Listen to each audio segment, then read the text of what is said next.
Nous voyons en ce moment les techniques de reproduction et les multiples. Nous avons vu comment reproduire une image en plus grand. On peut par exemple la projeter,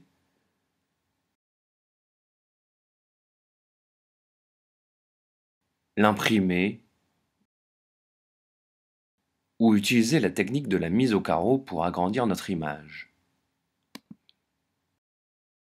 Maintenant, comment reproduire une image plusieurs fois et pourquoi? Première technique la plus simple que nous allons voir, le pochoir. Déjà découvert par les premiers artistes qui laissaient la silhouette de leurs mains dans les grottes préhistoriques. Déjà moins 40 000 ans avant notre ère, le fait de pouvoir reproduire une image fascinait les artistes.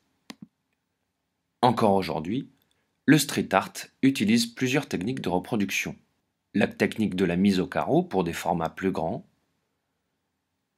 Des images sont imprimées, puis collées sur du papier ou des murs. Et enfin le pochoir, qui permet d'imprimer rapidement sur le mur des dessins parfois complexes. Pour commencer, pour ce sujet, dessine ton pochoir et découpe-le. Attention à ne découper que ton motif pour laisser de l'espace autour. Ensuite, grâce à de la peinture ou de l'encre, tu vas pouvoir obtenir deux sortes de motifs. Ce qu'on appelle le négatif et le positif.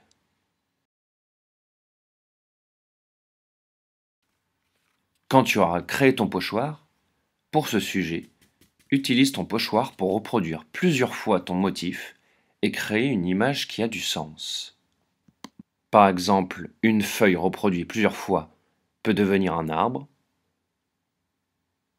Un poisson reproduit plusieurs fois peut devenir un banc de poissons ou un troupeau d'animaux. Un immeuble reproduit plusieurs fois peut créer une ville, etc. À toi de trouver des solutions nouvelles et d'aller plus loin. Nous voyons en ce moment les techniques de reproduction et les multiples. Maintenant, comment reproduire une image plusieurs fois et pourquoi? Première technique la plus simple, le pochoir.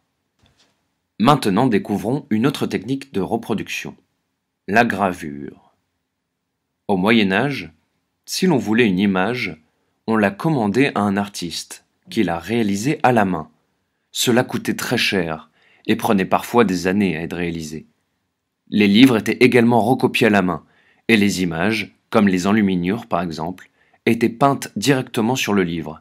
Le livre était donc unique, et cela prenait beaucoup de temps à être réalisé et coûtait très cher. Gutenberg, en 1453, va régler ce problème et inventer l'imprimerie. Grâce à des lettres taillées sur lesquelles on va mettre de l'encre, les textes et les images vont s'imprimer plus rapidement sur le papier, un peu comme un tampon. Les livres sont donc plus nombreux et donc moins chers. Cela va permettre la diffusion rapide des connaissances et des idées de l'époque pour tout le monde. Cette invention va permettre à des millions de livres et d'images de se répandre à travers le monde. Évidemment, l'imprimerie est une technique toujours utilisée de nos jours. Mais en vérité, on pense que ce sont les Chinois qui ont inventé l'imprimerie ou la gravure, 7 siècles auparavant. La gravure est une technique de reproduction. Le principe consiste à creuser à l'aide d'un outil une plaque de métal ou de bois. Cette plaque gravée, appelée matrice, est recouverte d'encre. Après quoi, en pressant notre plaque contre notre papier, on obtient une image imprimée, appelée tirage ou estampe. Par exemple, l'art de l'estampe au Japon est issu de la technique de gravure sur bois chinoise. Cette technique permet de reproduire à plusieurs exemplaires l'œuvre d'un artiste. À l'origine, l'estampe japonaise visait surtout à rendre accessible à un grand nombre de personnes les œuvres artistiques des artisans japonais. Pour comprendre la gravure, on ne va pas ici utiliser du bois ou du métal, mais on peut faire de la gravure avec des matériaux du quotidien, par exemple une boîte de kebab. On découpe la partie plate de la boîte. Ensuite, on dessine au feutre notre motif. Quand on est satisfait de notre motif, on repasse les contours au crayon taillé ou avec une pointe, en appuyant pour graver notre dessin dans la plaque.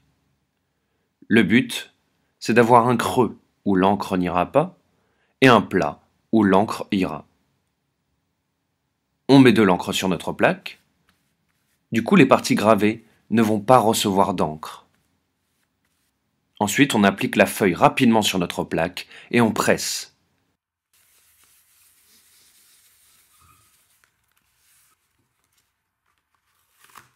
Pas de panique. Si on rate les premières impressions, on peut remettre de l'encre et imprimer plusieurs fois, et ainsi obtenir des multiples.